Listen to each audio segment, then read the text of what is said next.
Hello students, स्वागत है आपका आपके अपने यूट्यूब चैनल एग्ज़ाम तैयारी बाय नीरज बेदी। आज का हमारा टॉपिक है एक्सुलियर्स टू ट्रेड, व्यापार की सहायक क्रियाएं। लास्ट टॉपिक में हमने पढ़ा था व्यापार। अब व्यापार को चलाने के लिए हमें कुछ क्रियाएं चाहिए जो व्यापार में सहायक सिद्ध होती हैं, जिसको हम एक्सुलियर्स टू ट्रेड कहते हैं, व्यापार की सहायक क्रियाएं। लेट डिस्कस, आओ देखते हैं। सबसे पहले हम पढ़ते हैं एक्सुलियर्स टू ट्रेड क्या होता है। It refer to all those activity which are undertaken to overcome the hurdle appear in the way of trade. इसका अभिप्राय उन क्रियाओं से है जो व्यापार में आने वाली बाधाओं को दूर करने के लिए की जाती है। मतलब एक बिजनेस को करने के लिए जो प्रॉब्लम आती है, उन प्रॉब्लम को दूर करने के लिए जो हम काम करते हैं, जो क्रियाएं करते हैं, वो एक्सुलियर्स टू ट्रेड कहलाती हैं। अब व्यापार के अंदर कौन कौन सी एक्सुलियर्स क्रियाएं की जाती हैं, कौन कौन सहायक हैं बिजनेस को स्मूथली चलाने के लिए। सबसे पहले मिडलमैन। मिडलमैन मतलब मध्यस्थ, जो मिडल का काम करता है। There are certain number of producer of any product while the consumer are unlimited. वस्तुओं के उत्पादक कम मात्रा में पाए जाते हैं, जबकि उसके जो कंज्यूमर हैं वो असंख्य हैं, ज़्यादा हैं। हेंस, इसलिए it is not possible for consumer to purchase goods directly from the customer. इसलिए ऐसा संभव नहीं है कि ग्राहक सीधे ही प्रोड्यूसर से अपनी आवश्यकताओं की वस्तुएं खरीद लें। This is the first problem in sale and purchase of goods which is called hindrance of person. इस प्रकार वस्तुओं के क्रय विक्रय अथवा व्यापार में पहली समस्या उत्पन्न होती है, जिसे हम व्यक्तियों की समस्या कहते हैं। To establish contact between producer and consumer, middleman are required. Producer और कंज्यूमर के बीच में संबंध स्थापित करने के लिए हमें मिडलमैन की ज़रूरत है। Middleman consist of wholesaler, retailer, etcetera. एक मिडलमैन थोक व्यापारी भी हो सकता है और फुटकर व्यापारी भी, रिटेलर व्यापारी भी हो सकता है। सेकंड, ट्रांसपोर्ट एंड कम्युनिकेशन, परिवहन और संदेशवाहन। Usually commodity are manufactured in certain specific area while consumer are not very nearby। प्राय सभी वस्तुओं का उत्पादन कुछ विशेष स्थानों पर ही होता है, जबकि उनके ग्राहक दूर दूर फैले होते हैं।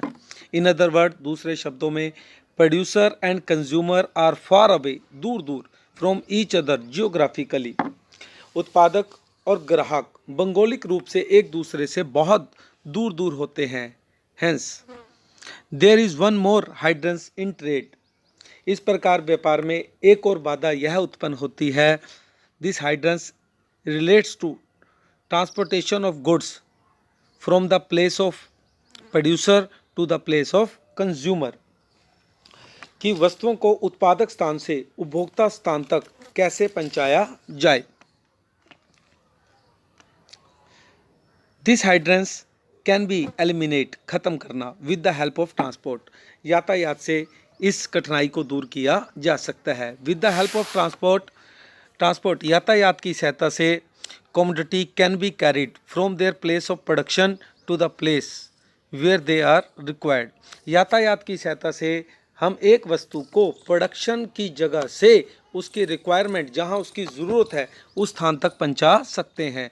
The other aspect of hindrance of place is that producer and purchasers are scatters.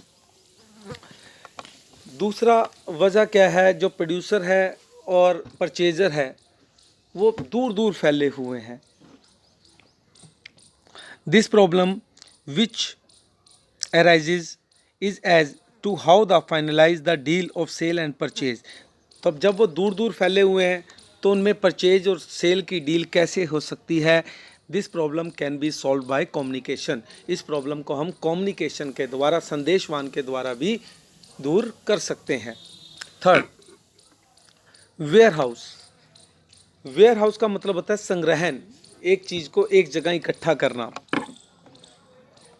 Usually there is a big gap of time between manufacturing of any product and consumption of that product. प्राय यह देखा जाता है कि वस्तुओं के उत्पादन और उसके उपभोग के मध्य समय का बहुत ज़्यादा अंतर है. The reason is that the product is manufacturing during a specific season. कारण क्या है, जो वस्तु बनाई जाती है वो एक विशेष सीजन में ही बनाई जाती है, while consumption take place throughout the year, परंतु उपभोग उसका सारा साल किया जाता है. फॉर इंस्टेंस, उदाहरण के तौर पर, sugar is produce from November till March. चीनी का उत्पादन नवंबर से लेकर मार्च के महीने तक ही होता है. But it is consume throughout the year, परंतु इसकी मांग पूरा साल रहती है. Hence the finished product have to be stored from the time of the production till they are consume.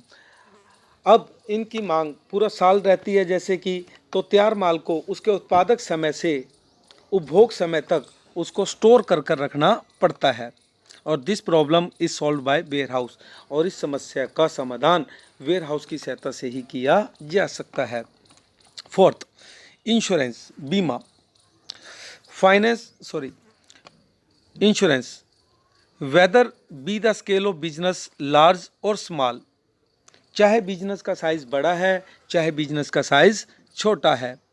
Eight the time of storage and transportation of these goods from one place to another, जब हम किसी वस्तु को store करके रखते हैं या एक जगह से दूसरी जगह भेजते हैं, element of risk is always there, तो उसमें सदा जोखिम भरा रहता है. फॉर इंस्टेंस, उदाहरण के तौर पे, डैमेज ऑफ गुड्स, वस्तुएं नाश हो गई, थेफ्ट ऑफ गुड्स, माल चोरी हो गया, एंड अदर नेचुरल कैलेमिटीज़, और प्राकृतिक विपदाएं आ सकती हैं, can present the element of risk. ये सारी एलिमेंट्स, तत्व जोखिम के रूप में वहाँ पर प्रेजेंट रहते हैं. This problem can be solved by insurance, और इस समस्या को बीमे की सहायता से दूर किया जा सकता है. Fifth one, banking. Finance is the backbone of business. Finance व्यवसाय की रीढ़ की हड्डी माना जाता है. It is required from the moment the raw material is purchase till the sale of the finished product. इसकी आवश्यकता कच्चे माल के क्रय से लेकर तैयार माल के विक्रय तक पड़ती है, माल को बेचने तक पड़ती है. A businessman is usually short of self owned fund which he compensate by borrowing from other outside. अगर किसी बिजनेसमैन के पास अपने खुद के पैसे कम हैं तो वह उस कमी को बाहर से उधार लेकर भी पूरा कर सकता है. Sometime goods are purchase from a distance place. कई बार वस्तुएं दूर दूर स्थानों से खरीदी जाती हैं. Where cash payment of course is not possible, जहां पर नगद भुगतान करना संभव नहीं है. There the problem of making the payment of the supplier. अब यहाँ पर सप्लायर को पेमेंट करने की प्रॉब्लम पैदा होती है. Letter of credit is required. इसके लिए हमें लेटर ऑफ क्रेडिट, साख पत्र की ज़रूरत है. If goods have been imported from the foreign country. अगर वस्तुओं को हम विदेशों से मंगवाते हैं तो इसके लिए हमें लेटर ऑफ क्रेडिट, साख पत्र चाहिए. Foreign exchange is required in international trade. अंतर्राष्ट्रीय व्यापार के लिए हमें विदेशी विनिमय की ज़रूरत है. And lastly, the business can not be expanded due to the lack of proper finance. अतः अंत में हम ये कह सकते हैं, बिना फाइनेंस के आप बिजनेस का विस्तार नहीं कर सकते. All these hurdles can be eliminate with the help of banking. और ये सभी कमी को हम बैंकिंग के द्वारा दूर कर सकते हैं. एडवर्टाइजिंग, विज्ञापन. इन टुडे कम्पिटेटिव मार्केट, आज बढ़ती हुई प्रतियोगिता, आज प्रतियोगिता का युग बढ़ता ही जा रहा है. It is not possible for a businessman to sit and wait the customer after investing heavily in business. आज बिजनेसमैन के लिए पॉसिबल नहीं है कि पैसा इन्वेस्ट करके वो एक जगह बैठा कस्टमर का वेट करता रहे. To attract customer toward his product, ग्राहकों को अपने प्रोडक्ट की ओर आकर्षित करने के लिए a producer has to provide full knowledge of his product to the consumer. ग्राहकों को अपनी ओर आकर्षित करने के लिए एक प्रोड्यूसर को अपने प्रोडक्ट के पूर्ण ज्ञान उपभोक्ताओं तक पहुंचाना जरूरी है. एडवर्टाइजिंग डज दिस प्रॉपरली, और विज्ञापन के द्वारा यह काम अच्छे से किया जा सकता है. Thanks to everyone. अगर मेरी वीडियो पसंद आए तो प्लीज़ लाइक एंड शेयर ज़रूर करें।